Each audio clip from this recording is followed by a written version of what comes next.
Hello, we are back. Right in Emily's face. I just saw my fingers on the screen. And we're back for episode 17. We want to wish everybody a happy week, happy day. We are back. We have our lovely Youth Ambassador Advisory Squad sitting members here, and we're going to be talking to you about some rights, UNCRC, various things. But I'm gonna let Cheryl go now. Hi, my name is Cheryl. I'm the Knowledge Keeper here at the Manitoba Advocate for Children and Youth. So before I start, I'm going to say miigwech for having our youth, and I'm also going to start off with an opening prayer this morning. Bonjour, kanu abik tijnakas na mean moegan. I say miigwech for this day. Jawin mission nom gom ga gijigak. Jimano nana ga dawam wendaman. Jimano wabamang nichia nishnabe. Jimano nondawa nichia nishnabe. Jimano gagano nichia nishnabe. Shago Jimano wichiwag nichia nishnabe. Miigwech gizi Manitoba. So what I said was, thank you for blessing me this day, Creator, to have good thoughts, to see good things in a person, to hear good things from a person, to be able to talk good words with a person so that I can walk with others in a good way. Thank you, Creator. And so for me, that really says a lot in being able to help me start my day, to reframe it. It's just for today, to be thankful. We talk a lot about our spirituality in terms of understanding, and when I'm with the youth, they are starting to understand what it means to be in that spiritual realm, to be able to learn. So I say miigwech for being here today, and welcome to episode 17. Thank you. Oh, I forgot to do the land acknowledgement. Sorry. Got right into it. So the Manitoba Advocate for Children and Youth wish to acknowledge that we are located on the original lands of the Anishinaabe, Cree, Oji-Cree, Dakota, and Dene peoples, and the beautiful homeland of the MACY Nation. Whoa. If you can hear that. My name is John, and welcome back. I just want to, again, as every week, let you know, leave your comments or questions. We will make sure to get to them. If you leave even just your contact information, we would like to pick a winner every week to have some of this lovely MACY swag we have. We got rights t-shirts, we have Wavy Baby, and we have some pens and etc. So if you are interested, just feel free to even just leave your contact information and we'll get to you. I'd like to also mention that later on we will be talking about the listening tour survey that came out, and we just want to make sure youth are taking their time to really lend their voice to us and really amplify that youth voice in Manitoba. I think it's very important. So we'll talk about that a little later. Be sure to check the video description as well. There's going to be helpful links and things that we share in there that are very useful. So. And if you have questions for us, we would love to hear them. Bring it back to the next week's meeting, and then other youth can answer. And I think that's key, actually. I'm glad you put that out there. Like, if you have youth questions for youth, we have our youth ambassadors. So we are only 2 of the YAAS team. Yeah, there is more of us, and we will happily answer your questions. For sure. We like them. So one of the teachings that I have this week is about, last week I did strawberries, affordable food. Indigenous people were very, very economical. They used what was in their surroundings. There were no stores in the back in the day. I always like to bring it back to the kids when I was teaching about being able to understand the concept of what it meant to live off the land. So right now we're in an abundant season of being able to have our gardens getting ready. We grow gardens, our medicines are ready to be picked, the berries are very bountiful, but we also have to remember to leave some for the people and the animals that inhabit. We're going into their homes, so when we're looking for mushrooms, or we're doing things in the water with fish, or the other things in terms of berry picking, to be respectful, to be honoring in using our medicines for saying thank you. One of the things about this time of season reminds me of my family and how I grew up. We had gardens, we had canning. There was never such a thing as I'm bored. Out to the garden to weed a row. Cut the grass. Go get this. You know, there was never such a thing as I'm bored. And it's only the middle of July. So when we talk about this, there's so much to do. There's so many things you could be going out. We like to, the way our family did it was you were up early in the morning, did your work. By noon, you could have a nap, you could go out and do whatever you want during the hot part of the day, and then again, we would reconvene as a family at night to eat together. Sounds like you would never say you were bored, though. No, we learned very young. I remember this one time at my grandma's, I stuck my finger, my brother told me to stick my finger in and snap. The goose got my finger. Oh. And so as I was crying, they sent me out and I got stuck in the nettles patch in the garden. So it was you learn fast. Yeah, but there's also lots of fun and family times of swimming together after a hot berry pick. Like we're getting ready to go out and look for blueberries, Saskatoons, low bush cranberries. There's a lot of things. As I get older, I really appreciate growing up in such a way that I can pass that on to my family. You're always thinking ahead now for the winter months ahead. You appreciate all those canning pickles, beets. Like this year, I'm going to attempt to do pickled beets. My family will be so amazed. But bringing back, because that's what you had as a child, you want to pass those generational activities on to your family. It's so important. And being able to be in a garden.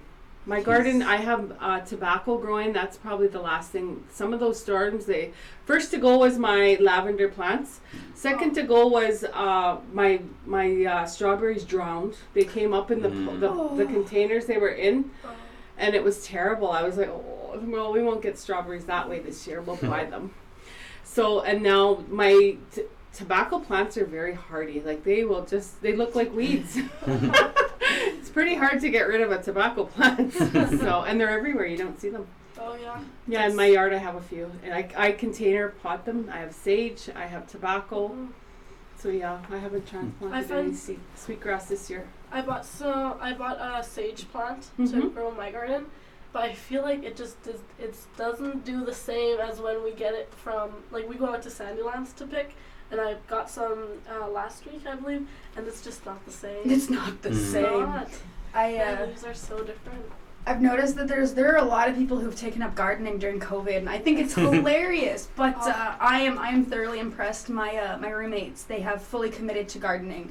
They've got kiwi plants growing, which I don't know if you've ever heard are extremely difficult to start growing. Whoa. And she's had some beautiful dill and strawberries. She didn't get to try the strawberries, sadly. Somebody ended up stealing them from her, and they ended up putting her dill plant in shock. It was very heartbreaking, but she's put a lot of effort into that, and I am completely in awe. I can't keep a plant alive to save my life, but she's done a beautiful job, and it's starting to look beautiful. Good. Yeah, I'm very thankful for my grandparents taking us out to the bush and showing us what they pick, and also my grandma's got a massive garden, and she pickles her pickles and beets and beans and everything. So learning that from her has been a blessing, and I wish we had more of I wish we did more of going into the bush or with younger siblings or my friends. They don't really do that sort of thing, and that's so important to me that I just wish more people did that. And I think Cheryl, we talked about just that you're talking about the land-based teaching and just how when we were talking when COVID hit and kids were maybe not getting enough to do and schoolwork wasn't as intense, right? There was still options for learning. I remember very young in my parenting career as a young parent. I had 3 young children, very close in age, and getting a little frustrated because I couldn't meet all the needs. There was a lot of, and my parents would say, fresh air is your best friend. And I never understood what that meant until I got them up, and the more time they spent outside, the easier it would be to get them to bed. So I just provided a hat and water, and we'd go out, do something, but now it's sunscreen. You can't leave the house without sunscreen. So you have to be very safe, but also understanding. Right on, someone's listening. So to have these things and get kids involved at a very young age, and it becomes normalized, a part of the routine. I'm a big advocate for learning land-based stuff. My kids know the bush. They know how to stay safe. They know bear aware, I call it, and being able to be safe. when you're in the bush, don't dress in camouflage, dress in bright colors. Yeah. You know, stay close to your family. You always are working an area if you're picking berries together. So good things stuff to remember. stuff like that, to be able to be on the land. I'm so proud of all the organizations and family members that I have that are doing land-based teachings for organizations and university, because now it's coming back in vogue to be able to understand. I'm a big proponent, and I've always said that there is more than one way to learn. We do not all learn the same way. We're not all wired the same way. So when we learn and you go to the bush, our perspectives would all have a different take on what we see or hear. So that's the same when you give a child an opportunity to be outside in the environment, a youth, to be able to feel at home and ease. I've done a lot of work over the years in different organizations with youth, children, and young adults, to be able to show them, you know, what a sweat lodge looks like. Give them the teaching, give them a medicine walk, or be able to take them out to pick medicine. And their experience, just getting out of the fresh air, spending a little time, their defenses drop and they become more comfortable. Yeah. Just So- automatically relax when you're in the fresh air, the surroundings. Yeah, so I'm a big person to say I like that. That's what we need more of, and I really applaud all the organizations, all the universities and programs that are offering land-based teaching, because it's so important to be able to learn a little bit as we go along. And I like to tell people about how our medicines are the same as the medicines on the store shelf at the pharmacies. In a different context, but we started with them. So, yeah. Yeah. My grandparents like to say that there's a remedy for every illness out there. Yeah. So, There really is. yeah. I've only been medicine picking once in my life, and it was with our YAAS group, and the amount that Cheryl taught me is insane. Yeah. There is, I mean, seeing the plant that, you know, A535 and all of those other kind of creams came from, just looking at it normal, like in nature, was absolutely bizarre. But learning that I could use that naturally and not need all the extra chemicals, which I'm actually personally allergic to in most of those other creams, knowing that I have a natural remedy for that kind of stuff, I never knew that. This is awesome. Yeah. We have to do that again. Yeah. Well, there's more medicines. I'm always on the look and scope for a good patch to pick, getting people to come on and providing that opportunity to share what little bit of stuff I know and experiences. I've had a lot of teachers and family that have gone on, so I take that time to look at like frog's feet for helping with a burn, or plantain. Those are things that are here that people just look at as weeds, or they cut every week when they're cutting their grass. You know, thistle is a big one. Dandelion roots, you know. So in my area of town, when COVID was going on, nobody was outside cutting their grass. It was just like big long puffs of dandelion. It was almost like, is this a trend? That you must have been in your glory, being able. I think did you go for I walks? had some. Yeah, Get we some. did. Oh, that's These beautiful. are actually from my garden. Yeah, so. she brought some flowers in for me. These poor babies, they were starting to get a little sad in the sun, but they've been given some nice cold water and have been brightening up quite beautifully. Yeah. So I guess we'll get into the rights. So the United Nations Convention on the Rights of the Child, the UNCRC, really informs a lot of the work we do at MACY and YAAS.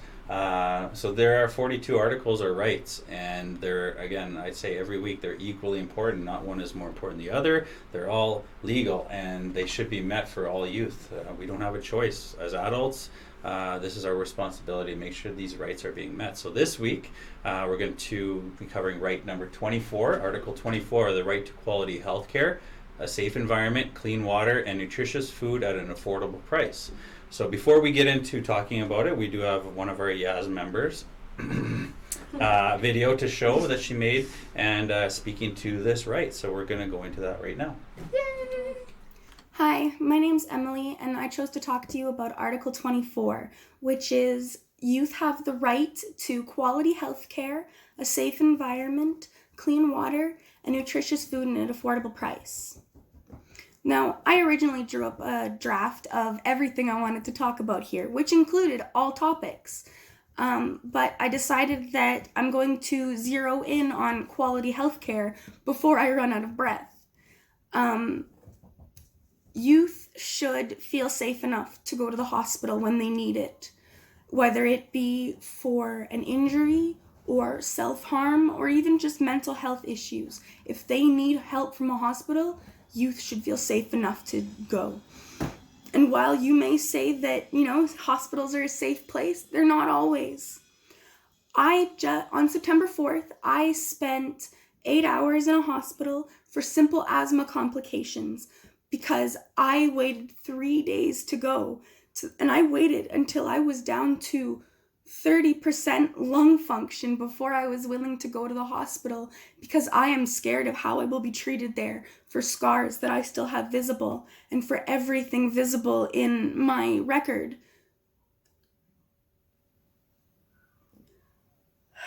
Your brain is just as real as your body. It's as real as your teeth. It's as real as your bones, your ears, your eyes.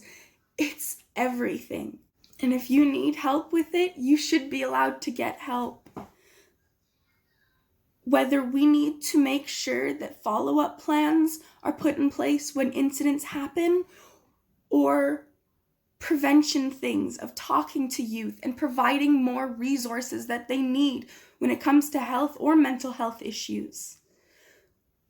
The doctors and the world are a scary place and everybody needs help.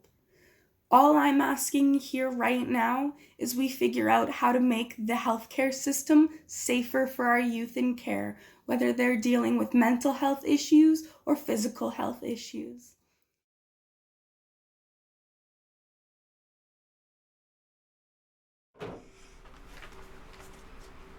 So there we are. That's Emily's video, speaking very brilliantly to right 24. So let's spend a little bit of time. Let's talk about the right to quality health care, safe environment, clean water, nutritious food at affordable price. Like, this is a big right that encompasses so many things.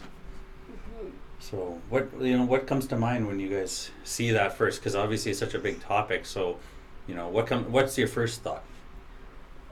My first thought, which I already shared with you guys, was that we can take it out of our current situation, everything. You can get all of these things like quality healthcare. We were talking about how you can get all sorts of remedies and medicines from the bush, the safe environment. We talk about how you just relax when you get there. There's clean water, nutritious food, with no Affordable. cost, really. Yeah, no real cost. Maybe a couple bucks. Those are all things that you can really get in the bush. But granted, we don't live in the bush, so we do need quality health care and safe environment and all those things. We need them all where we're at. So. Yeah, And I absolutely. think not to put any words in Emily's mouth, but like when we're looking at healthcare, even just that one topic alone, take all the rest of the right away. The healthcare is such a big topic because it encompasses more than just physical health, right? We're talking mental health, we're talking spiritual health. And not only that, I actually tie the safe environment into the quality healthcare as well, because I've been in more than one situation receiving healthcare where it's not a safe environment, and it doesn't feel that way due to the illnesses I suffer from that people can't see. And love the stigmas behind mental illness, but it impacts it. And so for kids that have the right to quality healthcare, a safe environment, clean water, and nutritious food at an affordable price, none of those environments should be unsafe. That all should be met. Those are all basic things that children shouldn't have to worry about. I don't know. I would absolutely have no problem, going with my kid to pick berries in a bush, but my kids shouldn't have to worry about where they're going to buy their next meal. And it's just not rights they should worry about. Yeah, the safe environment thing. Very often we,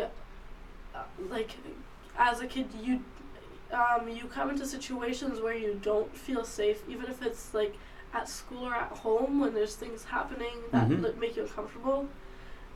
Those are all places that should be your safe space, but when your safety's kind of violated, I feel that kids should always have some sort of a backup place.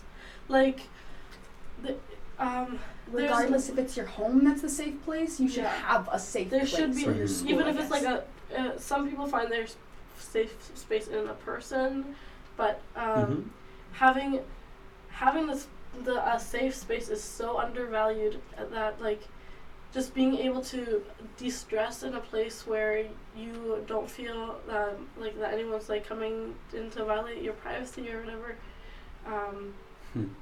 It's important to have like a space where it's just for you. Yes. So it's more than just like 4 walls, a roof, and some food thrown at you, right? Absolutely. For a lot of people, even a safe environment is the land. When we went medicine picking, actually, I was educated on some of this stuff because I am very, I'm not very cultural, and I'm not very traditional in anything at all. But I absolutely love the lake in the town where I was born. It is the calmest, safest place I will ever be. It is a 12-hour drive away, but I dream about it, and it is safe no matter how far I am from it. That will always be my safe place. And it's just a part of the land, connection to the land, and meaningful human connection. Those were what provide a safe environment more often than not. It doesn't have to be a secure location, even though you should, as a child, have your home should be safe. Your home should be your safe environment. But we understand that having an escape is also good. There's also a safe space. Yeah. Yeah, this right is really big. There's a lot to dig into here. With the clean water, that's also something we kind of brush off as, oh yeah, just like get a barista filter. Like everyone can get clean water. But there's a lot of spaces, like just in our province alone, there's reserves up north that they don't have clean water, and that's not something the government prioritizes. And how crazy that is, because that's a basic right. Having clean water and nutritious food, that's a basic right. And how, like, there's a lot of instances where this is getting like violated. Kids don't have access to these things. I was talking to some friends from Nunavut. Granted it's not part of Manitoba Advocacy, but they were telling me how much they have to pay for like vegetables and stuff. Like, it is that is scary. insane. We've had conversations with youth from various communities that we visited, and that was also a concern. Like, transportation to be able to come into a place to buy their groceries is one of the biggest factors that they have to. If you don't have a vehicle and you have to get into a big town, you have to be able to. How are you gonna? You're not walking back with your allotment of groceries. So it also is a hidden cost, like the hidden cost plus and. Unfortunately, that's where a lot of the prices rise is because of transportation and storage when they get up there. Like vegetables and milk are the highest marked up produce and goods. It's terrible. It's very terrible in terms of we take for granted here in city we have access to so many different locations for different things. That people come here to buy and then they transport home through air, transportation to themselves, or by train. I think of Churchill, like when Churchill didn't have their transport, there was a lot of pandemonium around being able to access nutritious food at an affordable price. So kids really are important, and then that was also another thing during COVID was the schools providing lunch programs, breakfast programs, daycares. That's where a lot of kids and families unfortunately have to rely on some of that nutritious food, and it's heartbreaking, but it's a reality that kids get that, and the daycares have stepped up, schools have stepped up through the programming. I know of lots of First Nations that are doing the growing programs with the gardening. I seen a meme, I think just around the time COVID started, because I'm not an avid gardener, but I would like to be.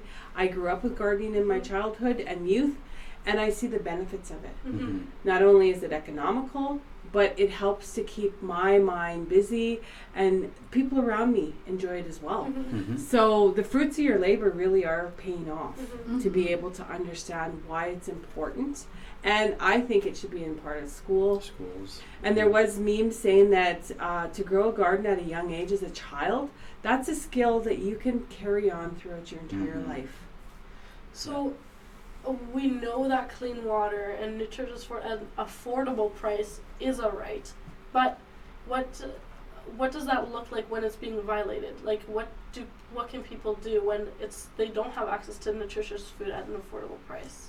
Well, definitely when there's a youth that's involved, Manitoba Advocate steps in and helps try and do what they can to walk alongside that youth, walk alongside them, and really amplify their voice. Like that's the point, right? We're not here to step in necessarily. Our advocates aren't there just to take over. They're there to walk beside that youth, help that youth find their voice. Because if their rights aren't being met, any right, especially something like affordable food and clean water, that's a violation of something that Canada has signed on to with the United Nations and the United Nations Convention on the Rights of the Child. So that is not allowed, right? Mm-hmm. So I would say that that's one of the ways, obviously, is through our office that we're able to attempt to make change and improve things for youth where their rights are being violated. Mm-hmm. And I think it's important for youth to recognize that it's saying like that you have the right to quality health care and safe environment, like that sounds good and it sounds right, but when you are the one experiencing the lack of a safe environment or lack of quality health care, you have the right to it. It's not just like, in general youth do. You specifically have the right to quality health care and a safe environment. So when that's not being met, there is someone you can call in that moment to help. Mm-hmm. There is somebody who is there to make sure that gets corrected, and that's Manitoba Advocate. Mm-hmm. Yeah. So the key is knowing your rights, but also knowing you can and have the right to have something done about it. So it's not just even just reading it. It's like I can do something about it. This is about you personally. So You can say, That's such a good point. Thank you for saying that. And I think that kind of leads into what I wanted to just quickly say is, like, if you want to get involved with our youth ambassador team, like we do have the ability. So whether it's by phoning or on our website manitobaadvocate.ca, you can get involved. We'd love to hear from voices. We have sitting members, we have plenty of support members and youth that speak to us even just in one-offs and tell us what's going on, and you just feel free to phone or contact us or reach out to us, because I think that's really key. I'm just going to quickly also plug the art and poetry and photography and any form of what you consider art. If you want to share it with our office, we would love to have it. We bug Emily all the time. She's one of our lead artists that we bug for things all the time, and we just love getting youth artwork. We put it up in the office. It's been featured in our reports. We can't ask enough youth to submit poetry and things like that, because it really brightens up not just our office, but our advocates and our deputy advocates and just all staff here to get words and artwork from youth, because again, it's a blessing. We see it as a blessing. That's true. Manitoba Advocate represents children. They're making sure that all the rights are met. Why would they, it's absolutely beautiful to show off children's artwork and, express, not gratitude, but, make it beautiful. Make the office beautiful with all of youth's work. It's awesome. I want to add that there's also an office in Thompson, so if any youth are watching from rural areas or up north, there's a connection out there for you as well. Yeah. So I just wanted to show this photo. She's gonna probably send me a message when she sees us later on. But so I always bug Tiara, who's our one of our youth ambassadors. She's always seems to be eating when I'm taking pictures at events. So this was one of our open house events led by our YAAS members in November, and I caught her eating again. So between her and Kathy, I don't know what it is. It's just my timing. I always catch them when they're eating. So quickly, I want to mention the listening tour, the online survey that we have. We want to hear from all youth in Manitoba. 14 to 20, I believe, is the age, and we're just looking for what challenges are facing youth, what things are actually going right in the communities that we can maybe share with with everyone. And then also for those issues that you're facing, how would you solve them? Because, you know, at the end of the day, I don't think us as adults really can say we can help a youth unless we hear from youth on how to solve those problems. So, and I think that's where this survey is hopefully going to really answer that. There is a grand prize at the end as well. It's a iPad mini, and it's, you know, so there's some incentive to, other than just using your voice, there's some incentive that way, but we really want to hear from you. So we have ManitobaAdvocate.ca, as Sophia, I'm glad that she mentioned that, because I believe in the last episode I did not. We have our Winnipeg office and we have our Thompson office, and that's really important because we want to make sure that we're reaching as many youth as we can and giving the opportunities across the province. Right. So and that's our first step, is having that office up in Thompson. Right. So there's 1-800-263-7146 is our number. Whether you're up in Thompson or in Winnipeg, it's the same number. So just call. And I always say, if you are wondering if you should call the office, then just call, because we're never going to turn someone away. Our advocates are always going to be there to help walk someone through whatever it is that they're facing.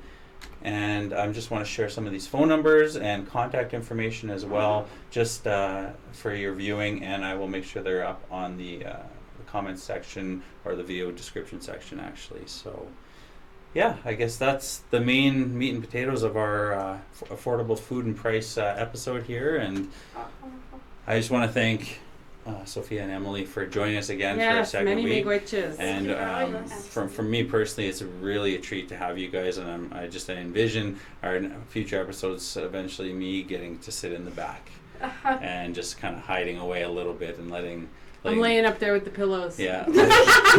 Letting the youth voice take over, and really, you know, because that's at the end of the day what we want. We want to hear you guys. I'll be a voiceover in the corner.